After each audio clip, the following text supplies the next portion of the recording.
Cette histoire commence par une journée ensoleillée du 2 mars 2030 dans une rue animée de la ville de Luo. Dans un bureau, une voix interroge un jeune homme sur le poids d'emprunter une somme aussi importante. Un homme allume une cigarette en expirant la fumée. C'est Zhan Yang, le chef du gang de l'océan et un banquier clandestin. Il prévient son client que ses taux d'intérêt sont élevés. En face de lui, un jeune homme terrifié en sweat à capuche bleue balbutie qu'il est prêt à payer des intérêts élevés pour obtenir le prêt. Zhan Yang se penche en avant avec une aura de prédateur, exigeant 40% d'intérêt. Pour un prêt de 5 millions, 7 millions doivent être remboursés en 6 mois avec une garantie immédiate. Le jeune homme nerveux offre l'acté de propriété de sa maison en garantie. Zhan Yang inspecte l'acté mais n'est pas impressionné, notant que la vieille propriété ne vaut que 3 ou 4 millions. Il considère l'homme comme une cible facile. Il dit au jeune homme qu'il ne peut pas prêter 5 millions sur la base de la maison. L'homme devient désespéré, suppliant pour 4 millions. Il prétend qu'une diseuse de bonne aventure lui a dit qu'il avait une chance folle, et il prévoit de doubler l'argent au jeu. Convaincu qu'il s'agit d'un joueur invétéré et stupide, Zhan Yang fait une offre finale de 3 500 000, menaçant de partir. Le comportement du jeune homme passe à une excitation frénétique alors qu'il accepte instantanément. Zhan Yang finalise les conditions draconiennes. Rembourser 4 900 000 en 3 mois ou perdre la maison. Le jeune homme accepte mais son expression s'assombrit. Il fixe le chef de la pègre, déclarant qu'il a une condition spécifique. 10 minutes plus tard, l'affaire est conclue. Un grand malfrat raccompagne poliment le jeune homme à la sortie. Le jeune homme vérifie son téléphone et confirme un virement de 3 500 000 yuan sur son compte. Instantanément, sa façade nerveuse tombe. Il ricane en traitant l'usurier d'abruti. Ses pensées révèlent la vérité. Il ne remboursera pas le prêt car l'apocalypse commence dans un mois. Il utilisera les fonds pour se préparer, refusant de revivre sa misère passée. Il se souvient de sa chronologie précédente, lorsqu'une éruption solaire massive a frappé la Terre, détruisant l'écosystème et faisant monter les températures à 50 degrés Celsius. Cela a déclenché une apocalypse torride de 30 jours, laissant un terrain vague où des bêtes mutantes se nourrissaient de restes humains. Au bureau, Zhan Yang tient le contrat triomphalement. Il croit que l'emprunteur a accepté ce taux terrible pour de l'argent rapide, remarquant que les joueurs ne méritent pas de maison. Son assistant derrière lui a l'air inquiet. Il note que la maison vaut plus de 4 millions, pourtant l'homme a pris 3 500 000 immédiatement et se demande si c'est un piège. Zhan Yang écarte ses inquiétudes avec un sourire narquois. Il dit que les joueurs invétérés vendraient leur propre famille pour des jetons, alors une maison ne signifie rien. Il ordonne à son assistant de collaborer avec le casino pour prendre tout ce que le jeune homme possède. L'assistant accuse réception de l'ordre. Alors que le soleil se couche, Shen marche dans la rue en regardant son téléphone. Il est amusé, pensant qu'il y a des gens bien puisque l'usurier lui a donné de l'argent si facilement. Les taux d'intérêt ne lui font pas peur car il a emprunté à tous les usuriers de la ville de Luo en une seule journée. Avec un regard sinistre, il décide que maintenant qu'il a l'argent, il ne le remboursera jamais. Les pensées de Shen dérivent vers le futur qu'il évite, où la terre cesse à sécher, la végétation cesse flétrie et l'ordre social cesse effondré. Dans ce futur, les provisions étaient rares, et les gens se battaient sans pitié pour la moindre ressource. Il se souvient que contrôler les provisions signifiait un pouvoir suprême. Shen jure que cette fois, il deviendra le roi de l'apocalypse. Il se souvient avoir vu des milliardaires et des superstars mendier comme des chiens pour une saucisse ou de Léo, tandis que ceux qui n'y parvenaient pas mouraient misérablement dans les caniveaux. Dans le présent, Shen se tient avec assurance. Maintenant qu'il a été réincarné, il a le temps de mettre ses plans à exécution avant la catastrophe. Son attention est attirée par un bruit à proximité. Deux femmes devant la vitrine d'une boutique discutent d'une marque de crème glacée de luxe, Shuigao Assassin, en remarquant à quel point elle est chère. Shen regarde fixement la boutique. Il se souvient avoir économisé pour acheter ces glaces chères pour une femme nommée Liu Wanqing, pensant amèrement que c'était un plus grand gâchis que de nourrir un chien. Se débarrassant de ce souvenir douloureux, il décide de profiter du présent. Il s'approche du comptoir, choquant les femmes en commandant 10 glaces de chaque sorte disponible. Les femmes chuchotent, se demandant s'il peut se le permettre et admirant à quel point il est beau en dépensant de l'argent. La serveuse sceptique lui demande s'il est sérieux au sujet de cette commande massive. La serveuse explique que leurs produits sont haut de gamme, et que la commande coûterait plus de 20 000 wons, lui demandant s'il est sûr. Une femme aux cheveux auburn se moque de lui, insultant sa tenue et le traitant de fauché. Elle dit que s'il peut se le permettre, elle se mettra à genoux et s'inclinera. Shen se tourne vers elle, lui demandant avec une vive intensité si elle le pense vraiment. La femme tressaille mais garde son sang-froid, remettant en question son statut et lui demandant s'il s'attend vraiment à ce qu'elle s'incline. Shen sourit narquoisement, remarquant qu'il lui a offert une porte de sortie, mais qu'elle l'a refusée. Il déclare que rien ne pourrait l'empêcher de s'incliner devant lui aujourd'hui. Alors que Shen la dévisage avec assurance, la femme a l'air furieuse et lui crie dessus. L'ignorant, Shen montre son téléphone à la serveuse tremblante. L'écran affiche un solde de plus de 20 millions de yuan. Il lui dit d'emballer toutes les glaces, car il prendra tout. La serveuse dépassée dit qu'elle a besoin du gérant. Quelques instants plus tard, le gérant, Fai, arrive. Shen lui dit de calculer le prix de tout ce qui se trouve dans la boutique et qu'il n'est pas nécessaire de rester ouvert pour les autres. Fai est choqué, se demandant qui est ce gros bonnet qui achète tout son chiffre d'affaires mensuel. Il note que bien que leurs produits soient chers, ils ont rarement des clients qui achètent. Le gérant Fay rapporte que les articles en vitrine valent 70 000, mais avec le stock arrière, le total est d'environ 1 million. Shen pense que ce n'est pas cher. Il décide de vider leur stock pour pouvoir savourer des glaces chez lui lorsque l'apocalypse frappera. Il dit à Fay qu'il va transférer un acompte de 300 000 et demander à ce que le stock soit livré. Fay accepte avec enthousiasme, l'appelant frère Shen. Une fois l'affaire conclue, Shen sourit aux deux autres femmes qui regardent et leur dit de choisir la glace qu'elles veulent. Il écarte les bras, annonce que c'est sa tournée, et révèle son nom, Shen Xiao. Les passants admirent sa richesse et sa beauté. Cependant, l'expression de Shen Xiao s'assombrit en regardant la femme impolie. Il précise que la tournée est pour tout le monde sauf elle et lui rappelle froidement qu'il attend qu'elle s'agenouille. La confrontation atteint son paroxysme alors que la femme impolie, humiliée et terrifiée, cherche ses mots en balbutiant. Incapable de supporter la pression et sa promesse, elle sanglote et tombe à genoux devant Shen Xiao. Shen Xiao la regarde de haut avec un regard froid, lui demandant pourquoi elle a fait la dure si elle ne pouvait pas assumer. Plus tard, au coucher du soleil dans un parc paisible, Shen Xiao est assis sur un banc, savourant une glace chère. Il admet que la marque Assassin est à la hauteur de sa réputation gustative. Alors qu'il termine, il utilise un pouvoir surnaturel, invoquant un vide noir près de sa main. Il utilise cet espace dimensionnel pour ranger son sac de course. Il réfléchit au fait que l'espace maintient les objets en stase, ce qui signifie que sa nourriture restera fraîche ou chaude pour toujours. Il est surpris car dans sa chronologie d'origine, les capacités ne se sont éveillées qu'après le début de l'apocalypse. Il ne s'attendait pas à ce que sa capacité spatiale revienne avec lui. Il regarde sa main, réalisant que ce mystérieux pouvoir de stockage sera son plus grand atout pour survivre. Shen Xiao sourit, imaginant un avenir où il contrôlera toutes les ressources et où les célébrités le supplieront pour de la nourriture.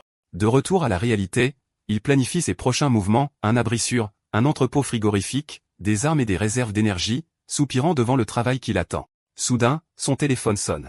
L'identifiant de l'appelant est Liu Wanqing, enregistré comme petite fée. Il se moque, pensant que c'est un mauvais présage qu'elle l'appelle déjà. Voir son nom ravive d'amers souvenirs pour Shen Xiao. Après la mort de ses parents, elle est entrée dans sa vie comme une sauveuse dans ses moments les plus sombres, mais cette image était un mensonge. En réalité, elle ne voulait que l'héritage de ses parents.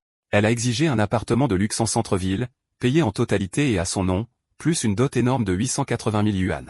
Elle le manipulait constamment, l'incitant même à vendre sa maison ancestrale, la qualifiant de vieille et délabrée. Shen Xiao se souvient très bien de l'ultime trahison.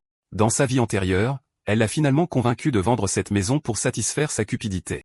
Le pire de tout, c'est que lorsque l'apocalypse a commencé et que les ressources ont disparu, elle l'a trahi en le livrant à un chef de gang, offrant Shen Xiao comme matière première en échange de sa propre sécurité. Shen Xiao est rempli de fureur, se souvenant qu'il a tout donné pour la protéger, pour finalement être vendu comme du bétail. Il se souvient de sa mort atroce dans sa vie précédente, où il a été dévoré et n'est même pas mort d'un seul morceau. Maintenant, un sourire terrifiant se dessine sur son visage. Puisqu'elle s'est livrée à lui, il va régler cette dette pour de bon.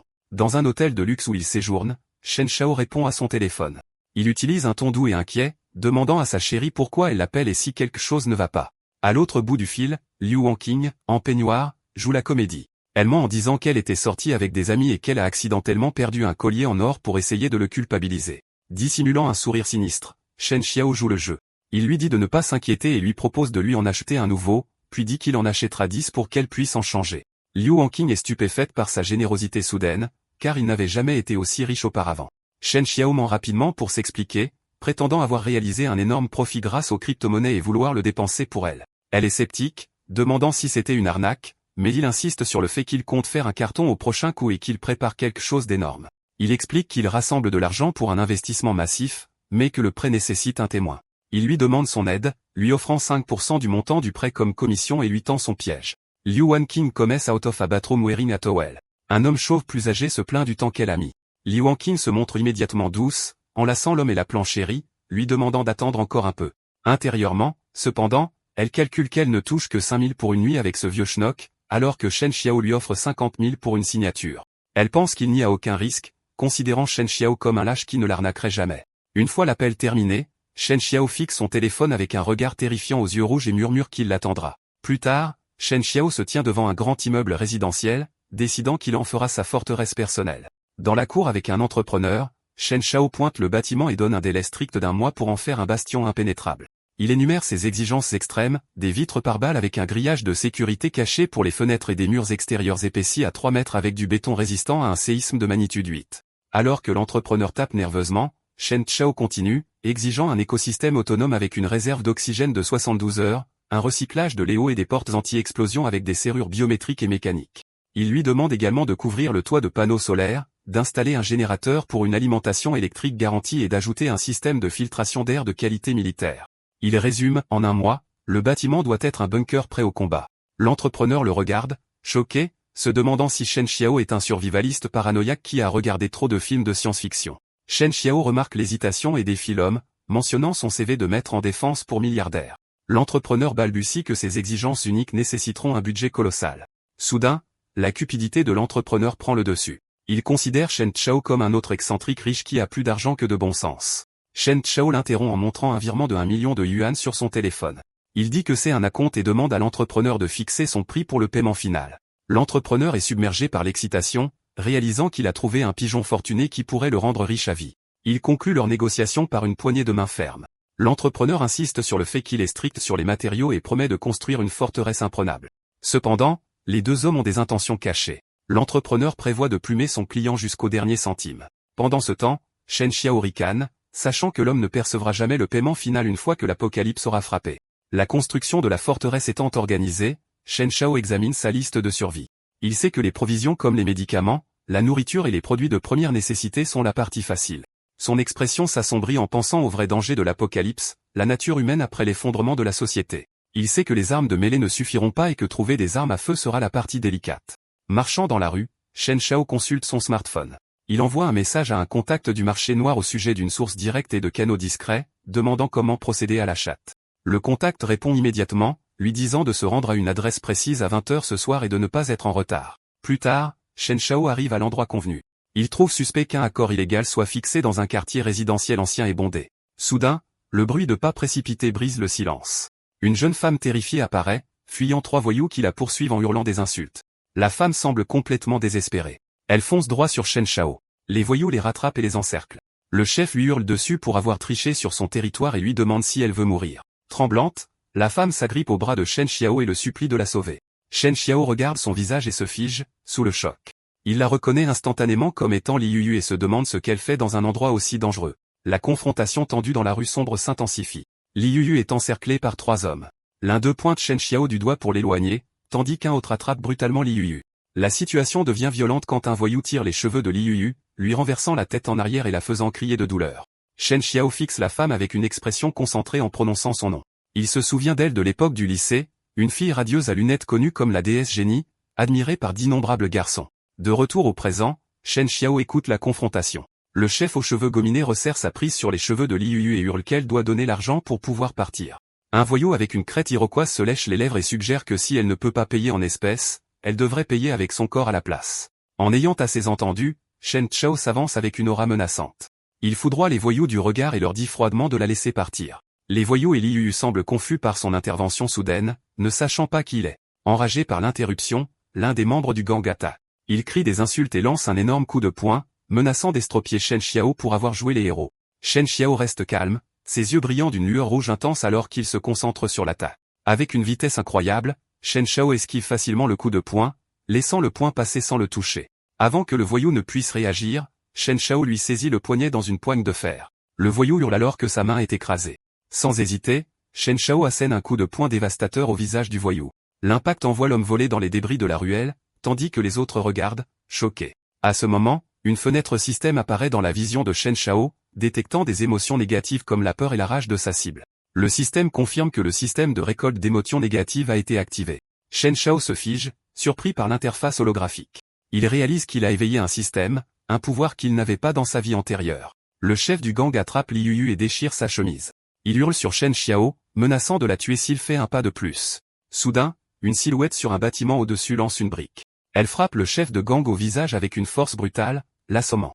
Les 2 voyous restants regardent, choqués, leur chef s'effondrait.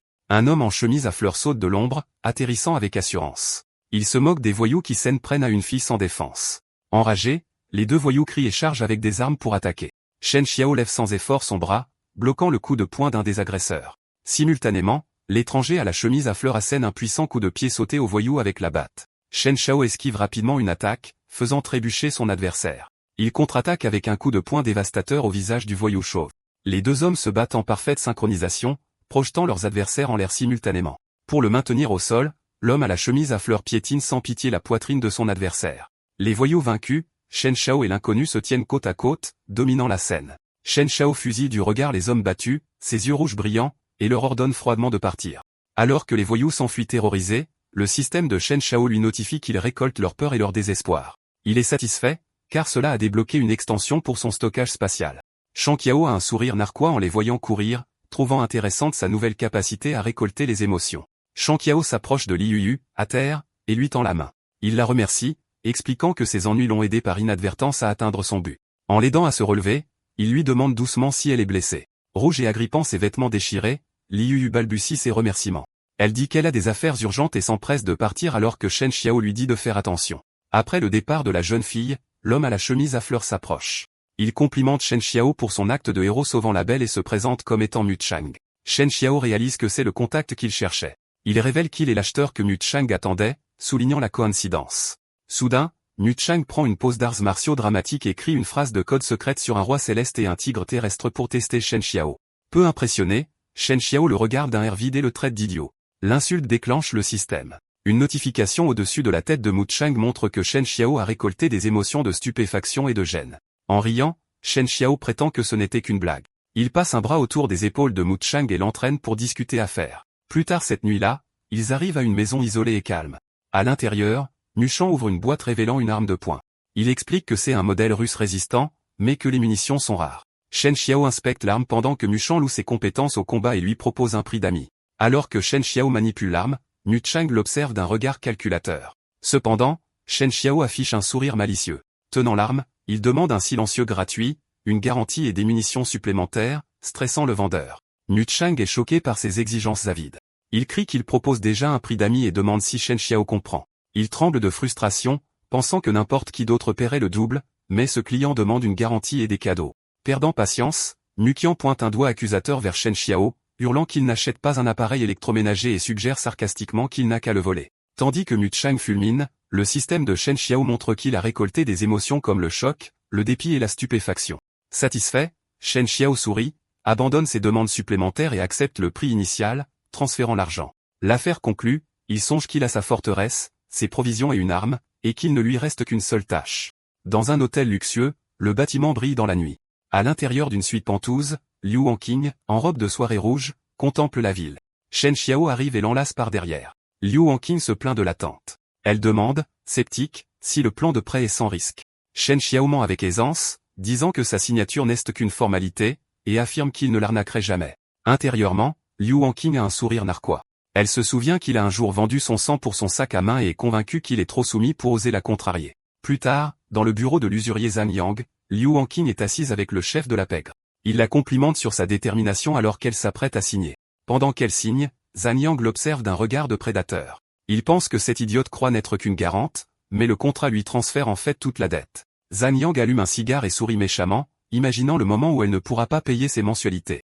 Il la dévisage avec convoitise, décidant que si elle ne peut pas payer avec de l'argent, elle devra payer avec son corps. Shen Xiao s'installe confortablement dans le canapé, satisfait de voir son plan se dérouler. Il songe que la cupidité de Liu Wanqing était ce dont il avait besoin, car sa signature a agi comme un acte de vente, assurant les fonds pour son refuge. Plus tard, Shen Xiao se tient devant son bâtiment fortifié avec l'entrepreneur, qui assure que la maison est renforcée aux normes militaires avec une isolation thermique et une protection anti-explosion, se vantant qu'elle pourrait survivre à une explosion nucléaire. Satisfait, Shen Xiao lui remet le paiement. L'entrepreneur l'accepte avec un sourire avide, demandant de futurs contrats, ignorant que l'argent sera bientôt sans valeur.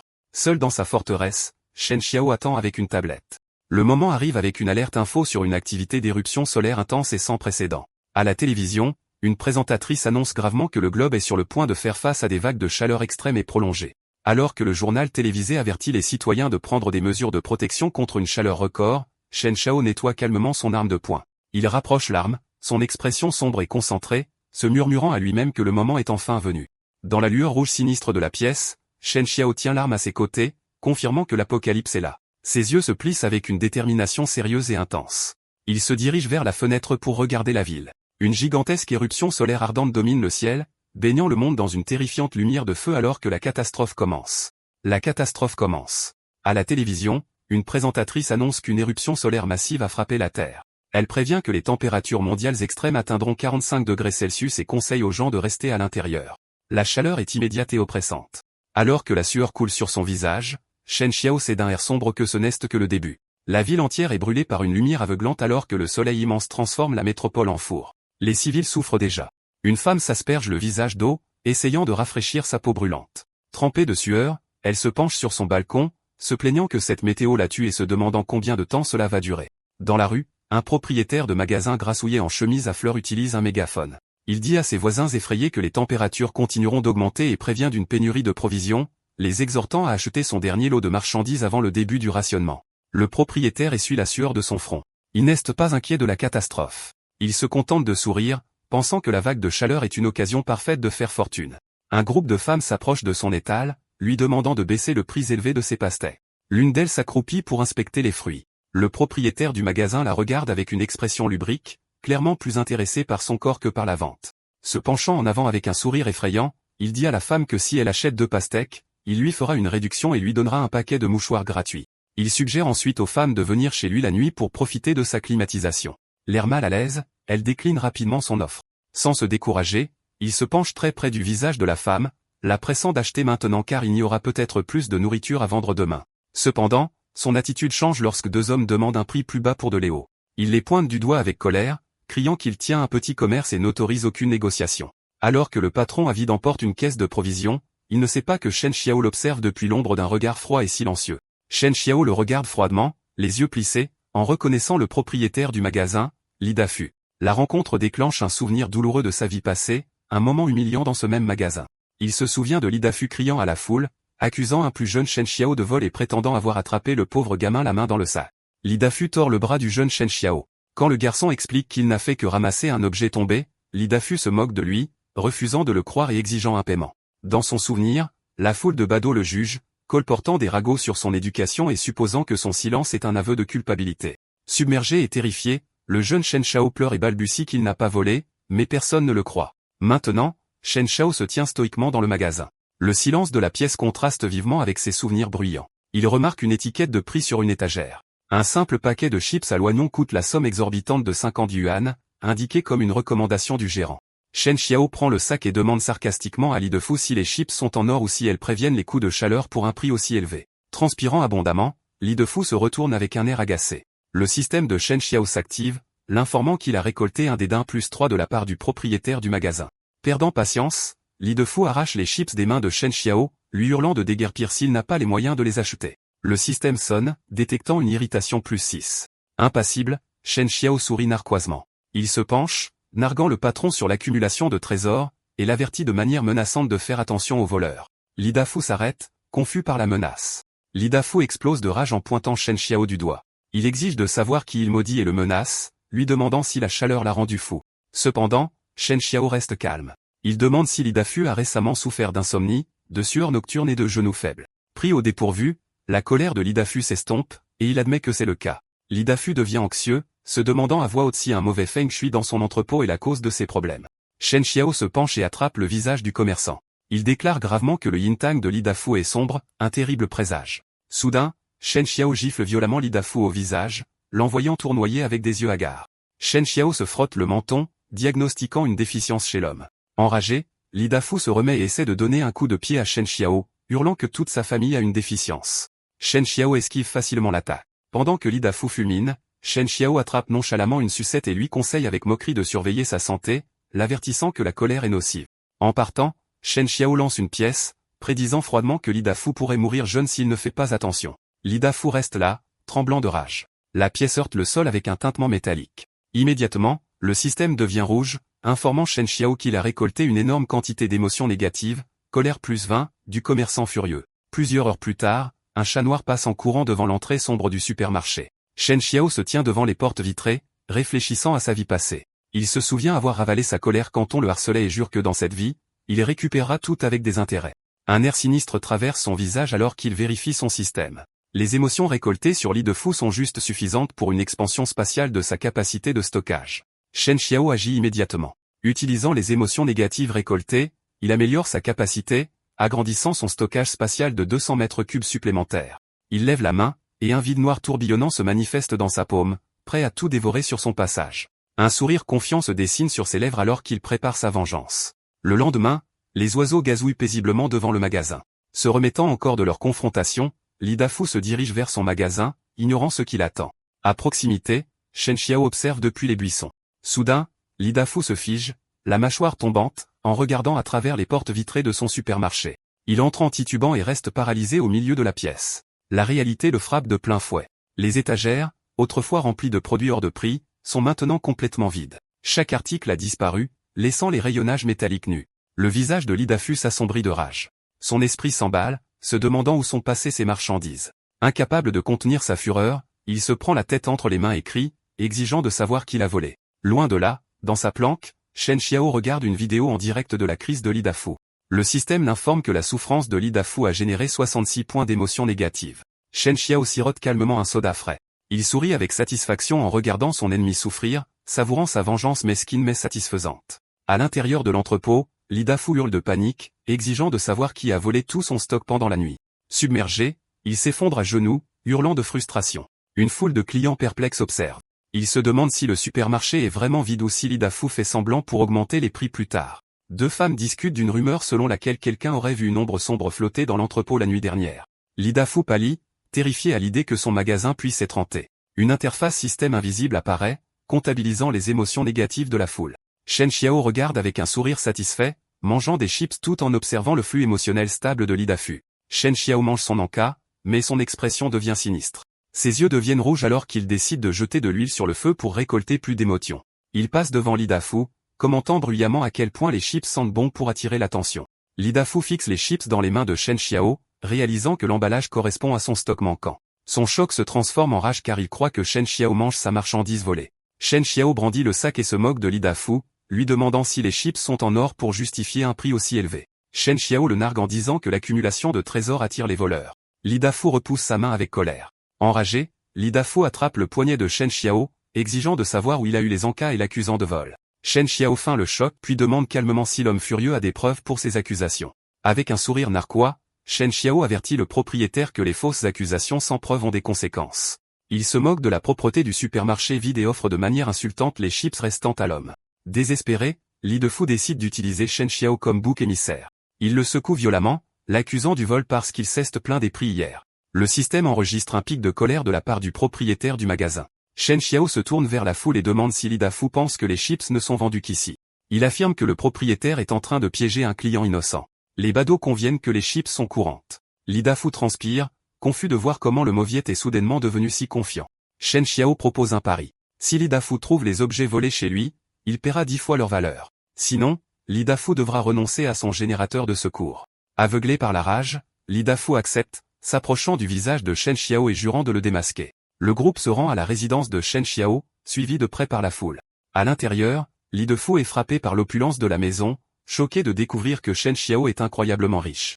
Il contemple avec admiration le décor coûteux et le lustre en cristal. Il est également surpris de trouver une garde-robe remplie de vêtements haut de gamme. Li Dafu cherche frénétiquement, vérifiant le réfrigérateur et un coffre-fort rempli de lingots d'or, mais ne trouve aucune chips volée.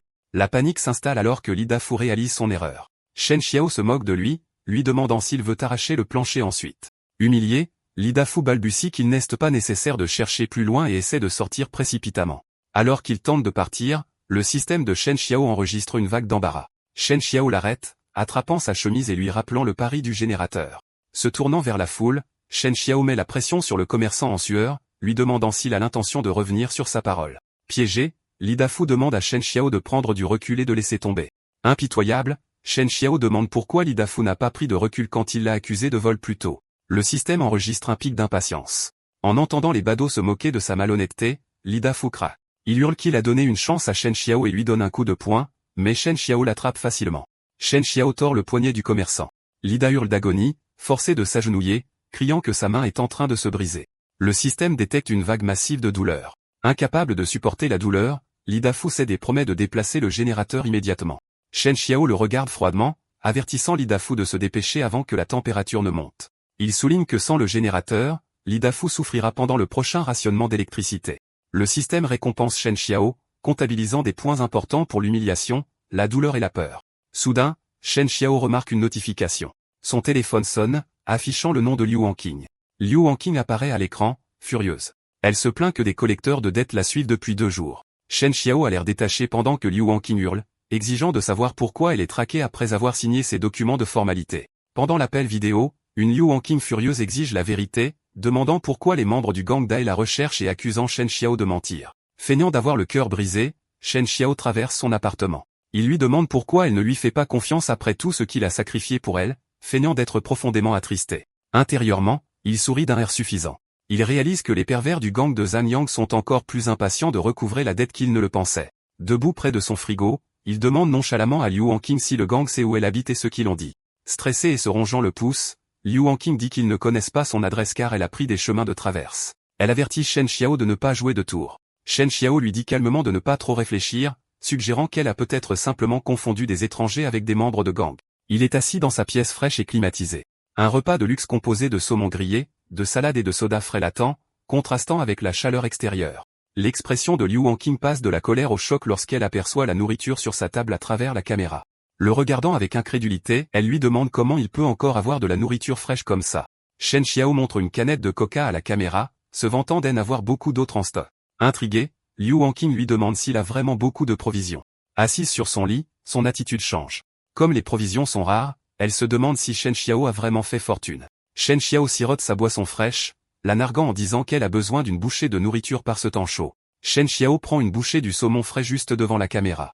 Liu Hanqing est stupéfaite de voir une nourriture d'une telle qualité. Allongée sur son lit, elle est submergée par la faim, souhaitant désespérément pouvoir manger ce repas. Shen Xiao feint de s'inquiéter, lui demandant si elle a assez à manger tout en l'observant secrètement. Se faisant passer pour vulnérable, il ment en disant qu'il a peur de vivre tout seul. Sentant une opportunité, Liu Hanqing sourit de manière manipulatrice. Elle prétend que les collecteurs de dettes sont toujours dans les parages. Agissant de manière séductrice, elle demande à Shen Xiao si elle peut rester chez lui quelques jours. Elle fume une cigarette d'un air arrogant, suggérant qu'elle peut lui tenir compagnie en échange d'un abri. Shen Xiao sourit en mangeant. Il pense qu'elle a mordu à l'hameçon, se moquant d'elle pour être si peu chère. Il joue le jeu, notant qu'elle ne l'a jamais laissé lui rendre visite auparavant. Il propose de venir la chercher ce soir quand il fera plus frais si elle lui donne son adresse. Liu Hanqing balaie le passé, affirmant que la situation est spéciale. Puisqu'il est son petit ami, il doit la protéger. Elle accepte et envoie sa localisation. Shen Xiao regarde son téléphone avec une expression sombre, lui disant d'attendre sagement à la maison. Inconsciente du piège, Liu Hanqing se détend, se moquant de Shen Xiao. Elle croit qu'il est toujours un pigeon qui remue la queue au moindre signe de gentillesse. Shen Xiao sourit d'un air suffisant en regardant son téléphone, amusé par son changement d'attitude. La femme qui se prenait autrefois pour une reine lui donne maintenant son adresse juste pour une bouchée de nourriture. Ses pensées sont interrompues par des coups forts et agressifs à sa porte d'entrée. Dehors, une femme d'âge moyen avec un jeune garçon frappe à la porte en exigeant que Shen Xiao ouvre. Shen Xiao se dirige vers l'entrée pour écouter. Il ouvre la porte et trouve sa voisine, Tante Wang. Il la salue sarcastiquement, lui demandant ce qu'elle veut. Tante Wang essaie d'entrer de force, sentant l'air frais. Elle prétend que sa climatisation est cassée et que l'enfant ne supporte pas la chaleur. Utilisant l'excuse du voisinage pour exiger d'entrer, Shen Xiao la repousse dehors. Il lui rappelle froidement l'époque où il était petit et ramassait des bouteilles avec sa mère. Elle les avait traités de mendiants et avait ordonné à la sécurité de les chasser. Un flashback montre la scène cruelle où Tante Wang les a humiliés pendant qu'ils fouillaient les poubelles. De retour dans le présent, Tante Wang est furieuse. Elle rejette sa cruauté passée, criant que c'est arrivé il y a des années et que ça ne devrait plus compter. Lui hurlant dessus pour sa rancune, elle l'accuse de n'avoir aucune compassion. Shen Xiao convient sarcastiquement que s'il manque de compassion, il a bien la climatisation. Shen Xiao claque la porte. Dehors, Tante Wang frappe à la porte avec rage. Elle hurle des insultes criant qu'il méritait la mort prématurée de ses parents parce qu'il n'a pas d'éducation. Sa fureur déclenche le système de Shen Xiao, détectant des pics d'émotions négatives classés comme de la colère. À l'intérieur, Shen Xiao se tient dans le noir. Il reste silencieux avec une expression indifférente, ignorant les insultes. Il va à son bureau et change la carte SIM de son téléphone pour assurer son anonymat. Sur son ordinateur, il appelle un contact enregistré sous le nom de Gang Dae. Shen Xiao informe le gang qu'il a l'adresse de Liu Hanqing. Il envoie la localisation, soulignant qu'elle vit seule et est facile à trouver. En sécurité dans sa forteresse, il se dirige vers le balcon. Regardant la ville, il prononce le nom de Liu Hanqing et déclare que le spectacle est sur le point de commencer. Pendant ce temps, Liu Hanqing s'admire dans le miroir, convaincue qu'elle emménagera bientôt dans le confort de la forteresse climatisée de Shen Xiao. Assise au bord de son lit, elle se perd dans des fantasmes arrogants. Elle imagine Shen Xiao s'agenouillant pour la servir, convaincue qu'une vie de luxe insouciante est la seule chose digne de son statut. Complètement détendue, elle s'allonge et allume une cigarette en attendant Shen Xiao. Soudain, elle entend frapper à la porte. Supposant que son pigeon est arrivé, elle se précipite avec un faux sourire. Elle ouvre la porte et se moque immédiatement du visiteur pour son empressement à lui plaire.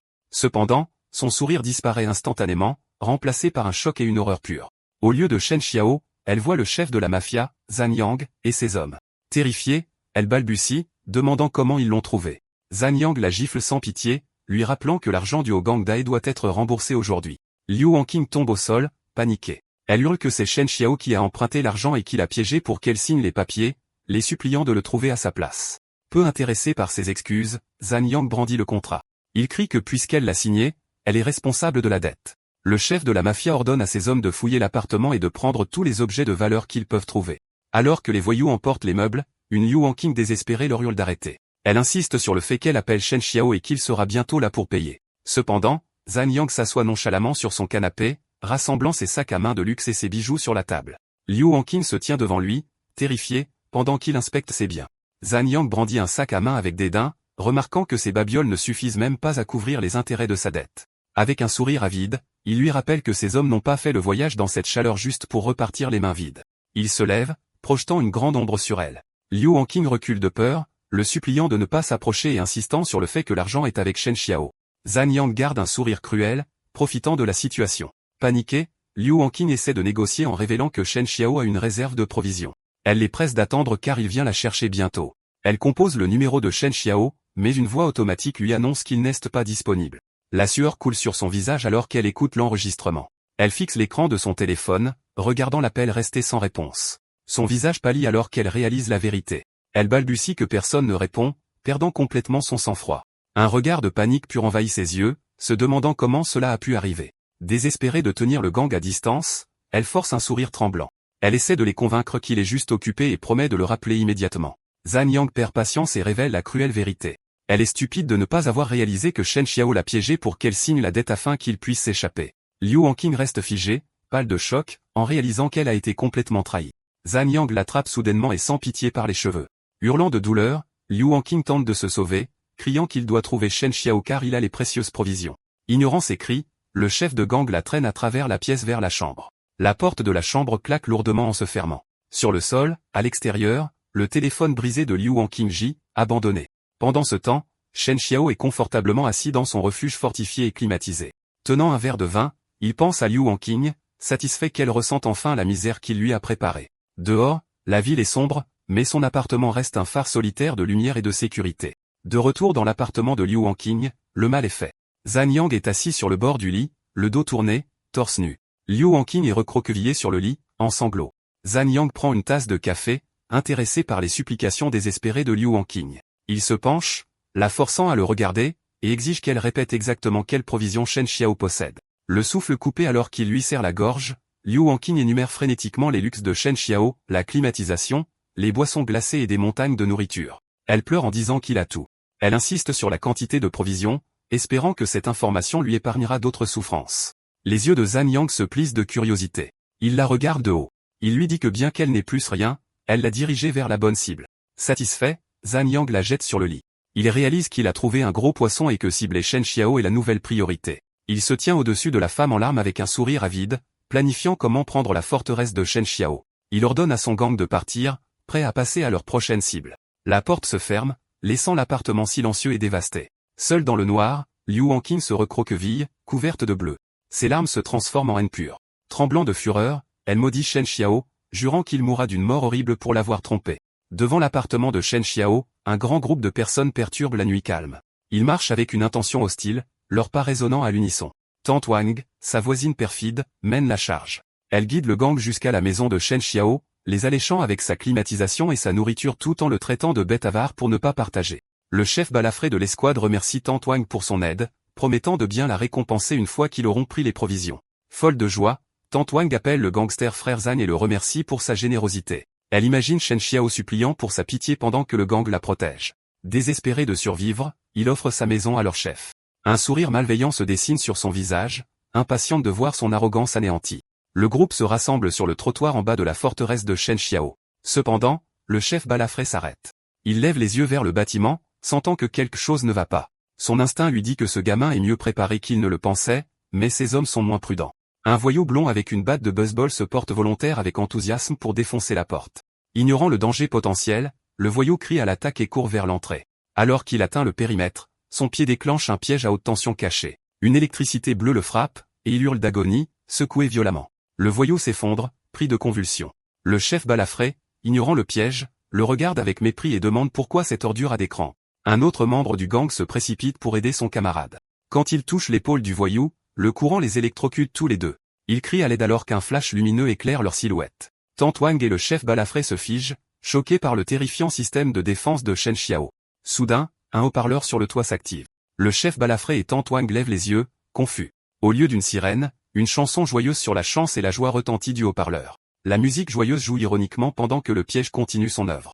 Les silhouettes des membres du gang sont éclairées par l'électricité bleue tandis que la chanson se moque de leur sort. Réalisant le danger, le chef balafré et Tant Wang reculent brusquement pour éviter le courant, jurant de peur. À l'intérieur, le système de Shen Xiao lui indique qu'il collecte des émotions négatives intenses comme le choc et la panique des gens à l'extérieur. Shen Xiao est assis confortablement, mangeant un esquimau et regardant ses moniteurs. Il parle dans un microphone, se moquant de la chance du gang d'être tombé dans son piège. Dehors, le chef balafré furieux pointe son arme vers le bâtiment, hurlant à Shen Xiao de rembourser l'argent. Tant Wang hurle que s'il pouvait se permettre des rénovations, il pourrait payer ses dettes et insulte son éducation. Shen Xiao répond calmement à travers les haut-parleurs. Il sourit froidement en disant que son appartement vaut 4 millions, plus qu'assez pour couvrir les 3 500 000 qu'il a empruntés. Il les congédie en disant que la maison est le paiement. Il leur dit de trouver Liu Wanqing pour sa dette, car ce n'est pas son problème. Le chef balafré tremble de rage. Il sait que seules les provisions comptent maintenant, mais l'arrogance de Shen Xiao l'exaspère. Shen Xiao continue de les narguer via l'interphone. Mordant dans son esquimau, il leur conseille de partir pendant qu'il est encore de bonne humeur. Son expression devient alors froide alors qu'il les avertit d'arrêter de chercher les ennuis. Sa main plane au-dessus d'un gros bouton rouge. Sans hésitation, Shen Xiao appuie sur le bouton. Dehors, le piège libère une décharge électrique massive sur toute l'entrée. Une vue au rayon X montre leurs squelettes s'illuminer sous l'effet de l'électricité. Ils hurlent d'agonie face au choc incessant. Le système de Shen Xiao enregistre des points pour leur douleur et leur désespoir. Quand l'électricité s'arrête, le gang est indemne mais mentalement brisé. Ils se tiennent là, en sueur, fixant le bâtiment avec peur. Sachant qu'ils ne peuvent pas entrer, le chef balafré bat en retraite. Il crie une dernière menace, que son gang naine restera pas là, puis s'enfuit avec ses hommes. Tant Wang est laissé derrière, son visage rempli d'horreur et de haine. Elle sait que son plan d'utiliser le gang a échoué. Après la fuite du gang, le bâtiment se dresse fièrement sous un ciel rouge sang. La chaleur intense du béton transforme le monde extérieur en fournaise. Le lendemain, la température atteint un niveau mortel de 52 degrés Celsius. Les rues sont désertes, cuisant sous le soleil. À l'intérieur de la forteresse, cependant, c'est complètement différent. Shen Xiao se détend sur son canapé dans la climatisation, savourant des fruits frais et se sentant revigoré. Une alerte info à la télé met en garde contre les conditions météorologiques extrêmes. Elle signale des décès dus à des coups de chaleur et conseille à tout le monde de rester à l'intérieur tandis qu'une alerte rouge clignote. La tranquillité de Shen Xiao est interrompue par une notification de son téléphone. Il voit que la discussion de groupe des propriétaires est pleine de messages. Tant Wang mène l'attaque, lui demandant s'il est humain et l'accusant d'accumuler des provisions pendant que les autres souffrent. Un autre voisin le traite d'égoïste. D'autres messages affluent. Les voisins insistent sur le fait que les ressources doivent être partagées, le traitant de meurtrier pour son refus. D'autres affirment qu'il meurt de chaud et exigent qu'il s'explique. Shen Xiao sirote une boisson fraîche, imperturbable. Il fait défiler calmement les messages de colère avec un air détaché. Pour lui, ces insultes sont des ressources. Son système détecte d'énormes pics de jalousie et de colère de la part de ses voisins. Une notification rouge du système apparaît. La valeur d'émotion négative a dépassé les 1000 points, et le système commence à calculer ses récompenses. À l'intérieur de son refuge climatisé, Shen Xiao se tient devant son réfrigérateur ouvert, rempli de nourriture fraîche et de boissons. Pour narguer ses voisins qui souffrent, il sourit et prend une photo de ses provisions. Il publie la photo dans le groupe plaisantant sur le fait que son stock est énorme et demandant qui en veut. Les voisins mordent à l'hameçon. Les résidents supplient pour avoir une part. Tant Wang demande sans vergogne une livraison à cause de ses problèmes de jambes, et d'autres exigent de Léo avec arrogance. L'expression de Shen Xiao devient glaciale. Il répond qu'il ne dirige pas une œuvre de charité pour les profiteurs et qu'il n'acceptera que des échanges de valeur égale. Les supplications des voisins se transforment instantanément en fureur. Dans la discussion, Tant Wang et d'autres l'insultent, le traitant d'égoïste et lui souhaitant un mauvais karma. Ayant récolté assez d'émotions négatives, Shen Xiao se penche en arrière sur son canapé avec une pomme fraîche. Soudain, une notification du système attire son attention. Le système annonce que sa valeur d'émotion négative a atteint 3000, débloquant la coupe spatiale, une nouvelle compétence qui crée une faille microscopique à moins de 3 mètres. Intrigué, Shen Xiao active la compétence. Il se concentre sur la pomme sur la table. D'un geste rapide de la main, il déchaîne la lame invisible, coupant la pomme parfaitement en deux. Shen Xiao sourit, une lueur dangereuse dans les yeux, pensant que son jeu de survie vient de devenir plus intéressant. Cette nuit-là, un véhicule tout-terrain orange s'arrête brusquement dans une rue déserte de la ville. Une femme en talons au rouge en sort. C'est Liu Wanqing en robe de soirée noire, l'air arrogant et prêt à se venger. Des gardes du corps en costume se tiennent près de la portière ouverte de la Jeep où le chef de la pègre Zhang est assis, expirant de la fumée. Il a l'air intense alors qu'il allume un cigare, se préparant pour le raid. Dans la rue, Zhang demande à ses subordonnés de confirmer si c'est bien l'emplacement de Shen Xiao. Ces hommes confirment que la cible se trouve dans le bâtiment le plus central du complexe. Pour montrer sa possession, Zhang tripote les fesses de Liu Wanqing. Il la serre contre lui et la taquine, lui demandant si elle aura le cœur brisé de voir son ancien amant se faire attaquer. Liu Wanqing joue la maîtresse dévouée, se penchant sur lui de manière séduisante et affirmant que son cœur n'appartient plus qu'à lui. Elle parle de Shen Xiao avec un mépris total, le traitant de déchet inutile. Cependant, son visage se tord de fureur alors qu'elle déclare que ce soir, Shen Xiao mourra. Leur conversation est interrompue lorsque Zhang aperçoit quelqu'un approcher depuis la zone résidentielle. C'est Li Dafu, le propriétaire du supermarché, et un voisin. Poussé par la cupidité, il court vers le gang, offrant leur aide pour bloquer la fuite de Shen Xiao dans l'espoir de se faire bien voir. Zhang regarde les voisins désespérés et conclut un marché. S'il aide à capturer Shen Xiao, il partagera une partie des provisions avec eux. Li Dafu, se croyant en sécurité, guide avec enthousiasme le gang, appelant le chef de la pègre « grand frère » et promettant un raccourci. Pendant ce temps, d'autres voisins pillent des provisions dans la rue, inconscients du danger qui approche. Le gang, dirigé par Zhang et Liu Wanqing, suit Li Dafu alors qu'il explique la disposition du complexe. Cependant, lorsque Li Dafu désigne sa propre maison pour montrer sa solidarité, un voyou aux cheveux roux dit froidement que tout le bâtiment leur appartient désormais. La panique s'installe. Tantouon et un voisin crient, réalisant que le gang a l'intention de tout prendre, même à ceux qui les ont aidés. La bande ne montre aucune pitié, rouant les voisins de coups. Gisant dans la poussière, ils regrettent leur erreur cupide d'avoir fait confiance à ces bêtes. Les voisins maîtrisés, Zhang, Liu Wanqing et leurs voyous armés se préparent à passer à leur cible principale. Ils se rassemblent au pied de l'immeuble de Shen Xiao, levant les yeux versés au mur. Soudain, un énorme fauteuil dévale, s'écrasant sur le trottoir devant le gang surpris. Shen Xiao mange calmement un steak, indifférent à l'armée sur le pas de sa porte. Assis dans le fauteuil, il regarde la bande et demande avec un sourire en coin s'ils le cherchent tous. Zhang enlace Liu Wanqing et crie vers le haut, menaçant de mort et exigeant des provisions en échange de laisser le cadavre de Shen Xiao intact. Shen Xiao ignore la menace, s'essuyant simplement la bouche avec une serviette. Ses yeux brillent d'une lueur rouge menaçante alors qu'il les fusille du regard, reprochant au chef de la pègre d'avoir grossièrement dérangé son repas. Les yeux de Shen Yang s'écarquillent, choqués par l'arrogance de sa proie. Furieux, Zhang pointe le bâtiment et crie à ses hommes d'estropier Shen Xiao. La confrontation se transforme en une bagarre de rue. Shen Xiao se faufile à travers le gang, esquivant facilement un coup de poing. Concentré, il charge dans le groupe, attrape un voyou par la tête et l'écrase sans pitié au sol. Un voyou musclé à la crête iroquois saute en l'air, brandissant un fléau à pointe. Shen Xiao anticipe l'attaque, fait un pas de côté alors que l'arme frappe le trottoir, et contre-attaque avec un coup de pied puissant à la mâchoire du voyou. Voyant ses camarades tomber, un autre membre du gang dégaine une hache. Il se jette en avant avec un coup mortel, mais Shen Xiao reste calme, activant sa compétence de segmentation spatiale pour intercepter la lame. Soudain, le combat est interrompu lorsqu'une bonbonne jaune atterrit juste à côté de Zhang et Liu Wanqing. Elle explose instantanément, remplissant la rue d'un énorme nuage de fumée blanche. En toussant, Zhang Yang réalise que c'est du gaz lacrymogène. Craignant un piège d'un complice caché, il ordonne à son gang de battre en retraite immédiatement. À l'intérieur de l'épaisse fumée, Shen Xiao esquive nonchalamment un dernier coup à l'aveugle de la hache d'un voyou. Il aperçoit une silhouette appuyée contre un bâtiment. L'inconnu commente les problèmes que Shen Xiao a causés, mais admet que ses compétences au combat sont impressionnantes. Shen Xiao lance un regard suspicieux à l'homme, exigeant de savoir pourquoi il est là. La silhouette s'avance, révélant qu'il s'agit de Mu Chang, le marchand d'armes à la chemise à fleurs. Lançant une bonbonne de gaz, il demande si Shen Xiao est toujours intéressé par les armes, affirmant qu'il a de la bonne marchandise.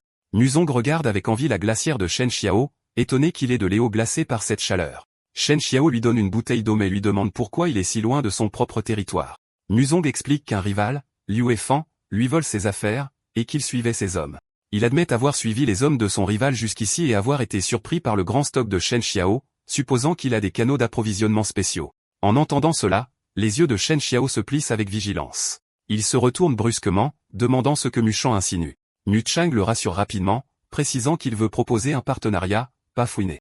Il révèle que Liu Fan possède un stock massif d'eau purifiée. Il suggère que Shen Xiao l'extrait, qu'il la stocke ici, et que Mu Chang la vende.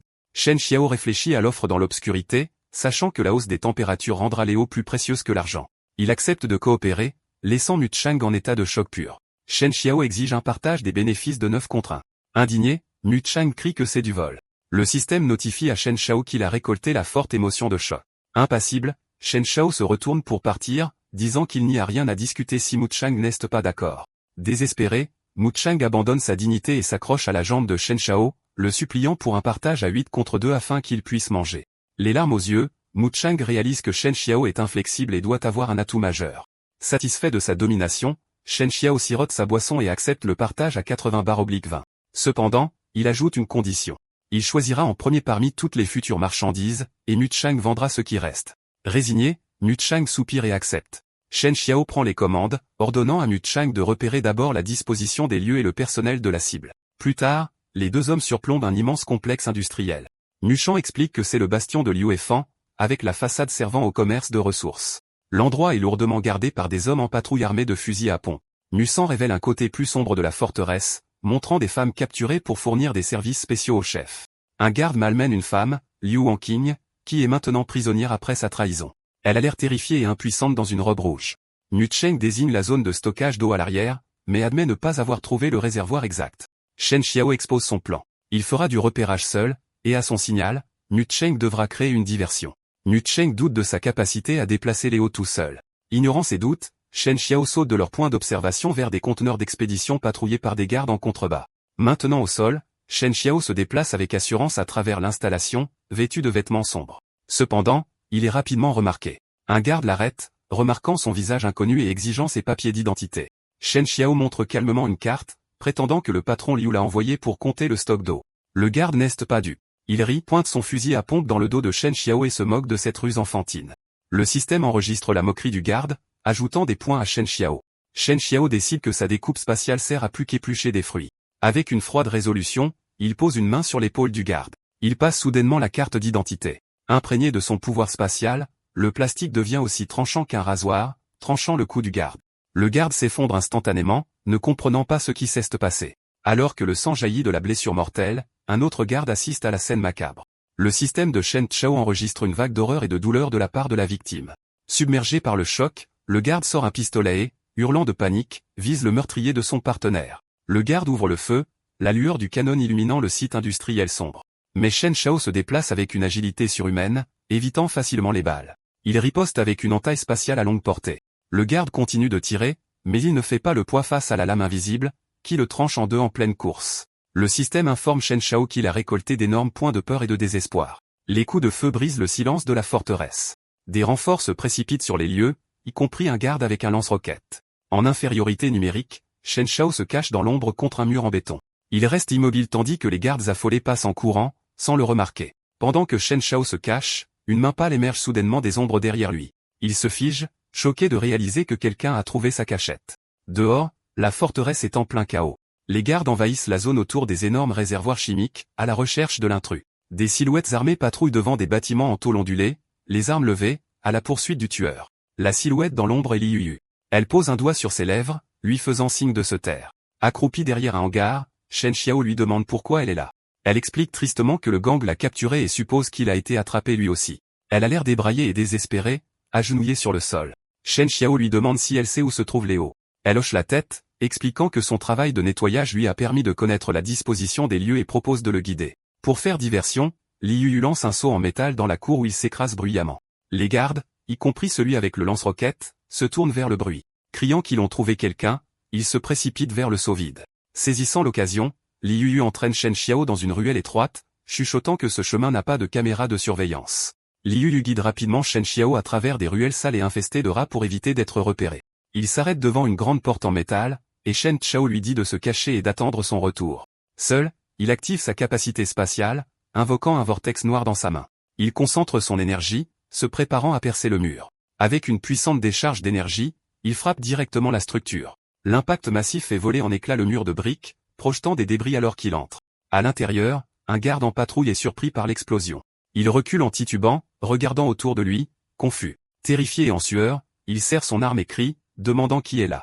Shen Xiao franchit la brèche, ses yeux brillant d'un rouge terrifiant alors qu'il fusille le garde du regard. Sans hésiter, il déchaîne une entaille spatiale mortelle. L'attaque instantanée et précise tranche le cou du garde avant qu'il ne puisse appuyer sur la gâchette. Alors que le garde meurt, le système informe Shen Xiao qu'il a récolté d'énormes points de choc, de peur et de douleur.